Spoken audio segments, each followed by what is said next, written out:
안녕하세요, 작가님. 예, 만나서 반갑습니다. 네, 안녕하세요. 안녕하세요. 작가님보다는 강사님이라는 코칭이 더 어울리지 않을까 싶어요. 네. 학업 상담은 물론 강의까지도 하고 계시더라고요. 네네, 맞습니다. 의대 수업만으로도 바쁘실 텐데 정말 대단하십니다. 네. 감사합니다. 자, 그래서 그런 의미에서 한번 제가 좀 여쭤보겠습니다. 일단 처음에 자기소개 한 번만 좀 부탁드리겠습니다. 네.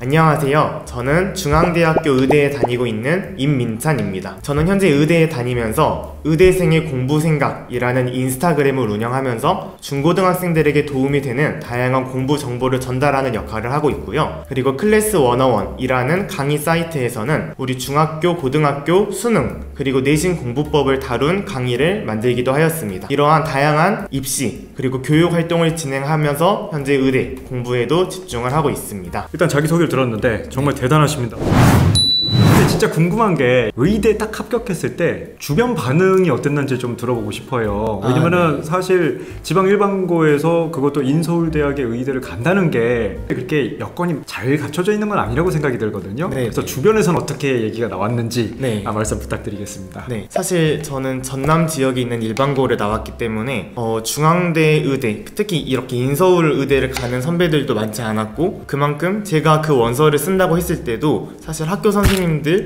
그리고 주변의 학원 선생님들에 대한 그런 반대도 있었던 게 사실입니다. 근데 그렇게 중앙대 의대를 합격하고 나서는 사실은 정말 흔하지 않은 경우였기 때문에 되게 축하도 많이 받았고, 특히 그 전형 자체가 10명을 뽑는 전형이었는데 그 중앙대학교 다빈치형 전형이었거든요. 근데 그 당시에 거의 300명 넘게 지원을 했는데 그 중에 10명 안에 든 게 된 거라서 정말 기뻤고 주변 반응도 되게 좋았어요. 아니 300명 중에서 10명 안에 드신 거라고요? 네, 그 당시에 사실 면접도 없었던 전형이라서 생활기록부가 가장 큰 역할을 했었어요. 아, 생기부가요? 네. 오.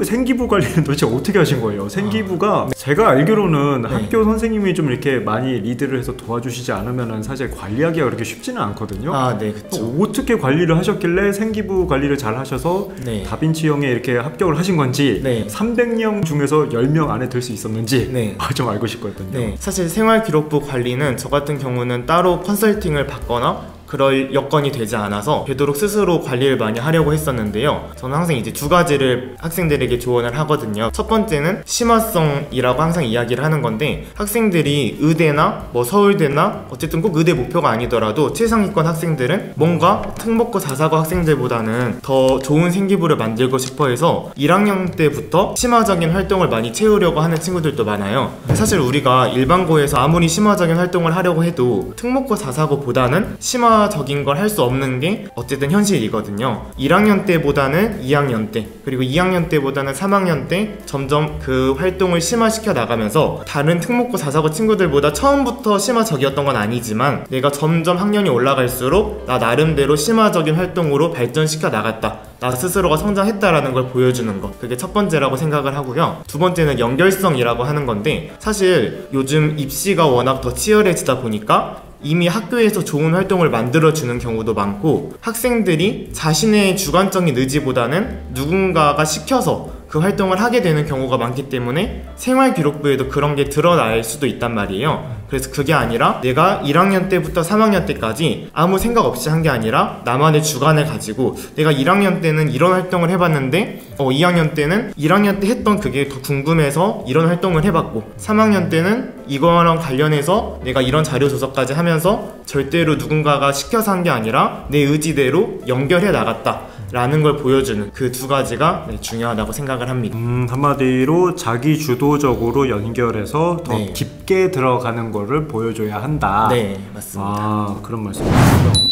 자, 그 다음에 이제 본격적으로 책에 대한 이야기를 좀 해보겠습니다. 이 책을 쓰시게 된 계기, 그거 한 번만 좀 말씀해 주시겠습니까? 네, 제가 이 책을 쓰게 된 이유는 사실 요즘에 워낙 유튜브 영상도 많아지고 또 책도 되게 많고 많이 발전을 했지만, 사실 제가 중학교, 고등학교를 일반고를 다니면서 느꼈던 건, 제가 원하는 공부 정보나 또 입시 정보를 찾으려면 책도 검색해 봐야 되고 유튜브도 봐야 되고 또 블로그, 카페 되게 여러 루트를 통해서 제게 필요한 정보를 얻어야 된다라는 좀 불편함이 있었습니다. 사실 그러니까 오히려 그 정보를 찾는 데에 더 시간을 쓰게 되는 그런 부분이 항상 아쉬웠고, 딱 한 권의 책에 그런 것들을 다 모아주면 좋겠다라는 항상 그런 꿈이 있었는데 사실 그런 책이 없어서 제가 불편했던 것도 있었거든요. 앞으로 일반고를 또 다니고 좋은 학교를 꿈꾸는 학생들에게, 후배들에게는 그런 불편함을 만들어주고 싶지 않아서 제가 직접 느꼈던 것들, 또 멘토로서 활동을 해왔기 때문에 그런 경험들을 한 권의 책에 꾹꾹 눌러 담아서 그걸 후배들에게 주면은 제가 그런 느꼈던 불편함을 느끼지 않고 오로지 공부에만 집중할 수 있지 않을까라는 생각으로 준비를 하게 되었습니다. 제가 사실은 책을 가져왔습니다. 저도 네. 이제 읽어가지고 형광펜으로 표시를 하면서 이렇게 가져왔는데, 제가 읽어보니까 정말로 한 권에다가 알기 쉽게 정리가 잘 되어 있더라고요. 저 이게 출판사에서 뭐 이렇게 돈 받은 거 아니고요. 저 이게 돈 받지도 않았는데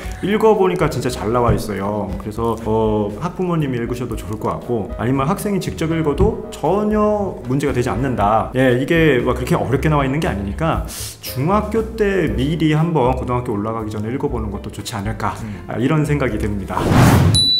자, 그 다음에 또 하나 좀 질문을 드릴게. 저도 사실은 수학을 공부할 때는 저도 최소한 3회독은 돌려야 된다라고 얘기를 하는 편이에요. 네. 근데 여기 보니까 이제 최소 4회독을 추천을 하셨더라고요. 네. 보통 우리가 그런 얘기를 하면은 항상 반론으로 나오는 게 네. 유사한 문제를 많이 푸는 게 낫지 뭐하러 똑같은 문제를 또 푸느냐, 네. 이런 질문 또 많이 나오거든요. 네. 네, 여기에 대해서 좀 어떻게 말씀을 해주실 수 있을까요? 네, 그래서 이제 제가 말씀을 드리고 싶은 건 사실 이제 수학 내신에 관한 이야기인데, 사실 이제 수능 같은 경우는 워낙 예전에 나왔던 기출 문제에서 변형도 많이 되고 또 새롭게 신유형들이 나오기도 하니까 그렇게 유사한 스타일의 문제집을 많이 풀어볼수록 좋고, 그래서 그렇게 엔제라고 부르는 것들이 많이 발달되어 있습니다. 사실 내신 같은 경우는 내신에서 나올 만한 유형들이 어찌 되었든 큰 틀 안에서는 정해져 있거든요. 근데 그 하나의 문제집을 제대로 소화를 하지 않은 채로 마음이 급하고 또 다른 친구들이 한다는 이유만으로 계속해서 뭐 1, 2회독만 한 다음에 다른 문제집도로 넘어가게 되면 계속해서 본인이 강한 유형은 또 잘 풀게 되고 약한 유형은 계속해서 약한 채로 남아있게 되는 그런 부정적인 효과가 있습니다. 그래서 제가 그 극단적으로 4회독까지 말씀을 드리는 건 그만큼 그 한 문제집에 대해서 확실하게 본인이 모르는 문제가 없을 때까지 풀어야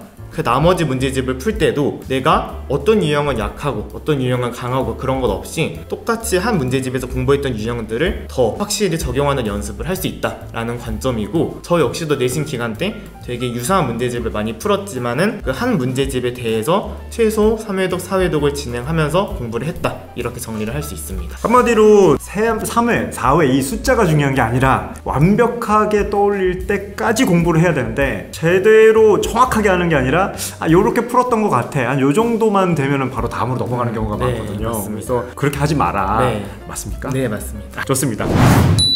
본인도 아마 슬럼프나 번아웃 증상을 좀 이렇게 경험해 보시지 않았을까, 네. 이런 생각이 들어요. 그래서 그럴 때 어떻게 극복을 하셨는지, 그런 걸 좀 알 수 있을까요? 네, 사실 이제 제가 이렇게 중앙대 의대에 갔다고 하면은 특히 이제 중고등학교 후배들 그리고 또 상담을 해보면 저는 약간 슬럼프를 겪지 않았을 거다라고 생각을 하는 후배들도 많아요. 근데 저는 고등학교 2학년 1학기 끝나고 그때 좀 슬럼프를 겪었었는데, 왜냐면 어쨌든 의대라고 하면 내신 성적이 거의 최상위권에 가깝게 나와야 되는데 고등학교 2학년 때 이제 고1 때보다는 더 떨어지게 되면서, 그리고 공부를 왜 해야 되는지에 대한 의문이 저도 많이 생겼던 시기여서 되게 그 성적 때문에 좀 힘들었던 시기가 있었거든요. 그래서 이제 그때 여름방학은 어쨌든 조금의 여유가 있기 때문에 공부를 열심히 하려는 그런 욕심이 많았기 때문에 휴식 시간을 규칙적으로 정하지 않고 지칠 때까지 공부를 하고, 그리고 거의 새벽 2시, 3시 돼서 잠들고, 그런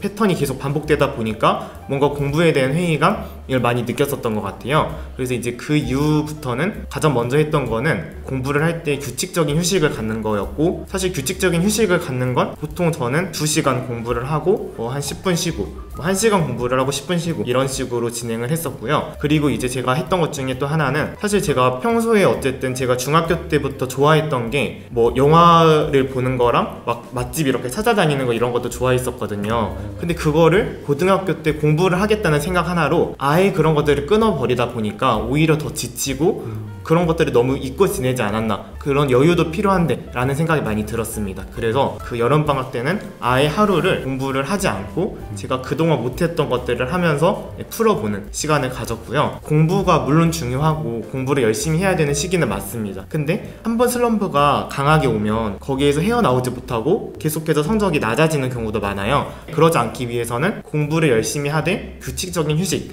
정하는 것, 그리고 본인만의 확실한 스트레스를 풀 수 있는 취미 활동이나 그런 방법들을 최소한 하나 또는 두 개는 가지고 있는 게 좋다라고 생각을 합니다. 그래서 본인이 뭔가 스트레스를 받을 때는 그 활동만 하면은 내가 확실히 스트레스를 풀 수 있다, 이런 것 하나쯤은 만들어주는 게 좋다라고 말씀을 드리고 싶어요. 자, 그러면 이제 다음 질문으로 넘어가겠습니다. 의대에서 겪은 기억에 남는 에피소드가 있으면 한번 말씀해 주시겠습니까? 네, 사실 제가 의대를 갈지 안 갈지 고민을 했던 가장 큰 이유 중에 하나가 해부 실습이었어요. 왜냐면 저는 고등학교 때 해부를 해봐야 뭐 소 눈, 돼지 심장 이런 것들을 해부를 해봤지 실제 이렇게 사람을 해부를 해본 경험은 당연히 없었기 때문에 되게 그런 것들에 대한 두려움도 있었고, 과연 이걸 잘 할 수 있을까? 적성이 맞을까? 라는 고민이 되게 많았었거든요. 근데 제가 이제 최근에 올해 처음 이제 의대에 들어와서 해부 실습이라는 걸 처음 올해 하게 됐는데, 그 과정에서 사실은 위령제라는 걸 처음에 하더라고요. 그 위령제가 시신을 기증을 해주신 분들에 대한 감사한 마음과 또 추모하는 마음에서 진행을 하는 게 위령제라는 건데, 사실 저는 그 전에는 해부 실습을 단지 두려운 존재로만 많이 생각을 했었거든요. 근데 그 위령제를 하고 실제 해부를 또 하다 보니까 얼마나 이 시신을 기증하기로 결정을 하는 것 자체가 힘든 일이고 나였어도 할 수 있을까라는 생각도 되게 많이 들었었고, 내가 지금 이렇게 해부 실습을 하는 게 단순히 공부만을 위해서가 아니라 정말 이제 그분들이 정말 그런 마음으로 기증을 해주신 거니까 내가 좀 더 의사가 될 사람으로서 사명감을 가지고 이 해부 실습뿐만 아니라 앞으로 쭉 공부를 해오는 과정에서도 책임감을 가지고 공부를 해야겠다라는 걸 많이 느꼈던 소중한 경험이었습니다. 그런데 말이죠, 지방 일반고에서 최상위권이어도 전교 1등을 해도 인서울 의대 쓰는 건 무리라는 의견도 또 있거든요. 그래서 이런 경우에 만약에 본인이 고등학교 후배한테 조언을 해줄 때 인서울 의대를 지원하고 싶다고 하면은 어느 정도는 되어야 지원할 만하다라고 할 수 있을지, 그 기준이 혹시 있으시다면 말씀해 주시겠습니까? 지방 의대 같은 경우는 정말 내신 점수만 가지고 입시를 하는 그런 학생부 교과 전형이 많은 편인데, 인서울 의대는 내신이랑 또 생활기록부까지 같이 보는 학생부 종합 전형, 또 면접까지 같이 보는 그런 학생부 종합 전형이 많은 게 현재 입시의 현실인데요. 그렇기 때문에 인서울 의대를 꿈꾼다면 일단 내신 성적은 제 개인적인 생각으로는 그래도 1.5, 1.6 이 정도 1점대 중반, 그래도 중후반 정도까지는 저는 충분히 도전해볼만 하다고 생각을 합니다.